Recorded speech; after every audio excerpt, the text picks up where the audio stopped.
Ang positibong kwentuhan with John Paul Siniet.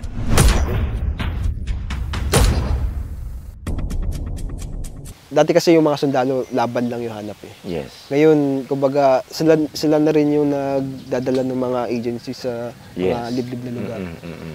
Ngayon, ang psyche kasi ng mga tao, yung psychology nila, kahit ano yan, kahit band-aid solution yan, basta naramdaman nilang may may tulong, malaking bagay na sa kanila.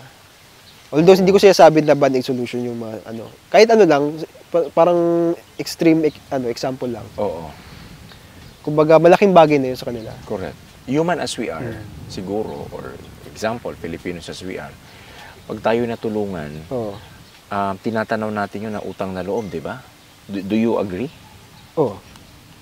Kaya, kung nakikita yun ng komunidad na sila yung mas nakakapag-provide ng pangangailangan, pero sa inyo, kailangan kayo ang humingi ng manok, kayo ang humingi ng kung ano-ano. Dati kasi, may punto rin naman kasi sa history natin na UNPA, nakapagdala talaga siya ng mga project sa mga liblib na lugar. Yes. Kung saan nagkulang yung gobyerno. Yes. Halimbawa, sa nairihan ko, yung mga dumagat, tinuruan sila magtanim ng saging. Tapos, dun sa lugar na yun, kahit yung mga Tagalog, tinulungan sila magkaroon ng mga palayan. Kaya, nagkaroon ng suporta. Ngayon, yung NPA, hindi na nagkaroon ng performance. Hindi nagkaroon ng performance sila. Tapos, at the same time, yung sundalo, sila naman ang gumawa nun. Imbes na mag-focus lang sila sa paikipaglaban, tinulungan nila yung local government na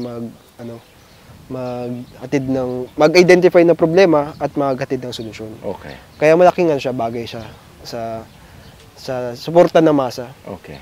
Yung mga kabataan gusto magsundalo, tapos hindi na rin yun yung ambisyon na always na maririnig ko, lalo na sa mga bundok. Yung mga kabinataan gusto magsundalo. Tapos yung motivation para sumuporta sa isang insurgent group, parang nababawasan din. I see. Kaya kapag halimbawa, pupunta kami sa isang lugar, papakainin kami, itatago kami, para lang hindi kami mapahamak. Pero yung sabihin na sumuporta sa isang revolusyon, hindi na. Wala nang ganun. Parang na lang, yung malasakit na lang ng isang Pilipino sa kapwa Pilipino.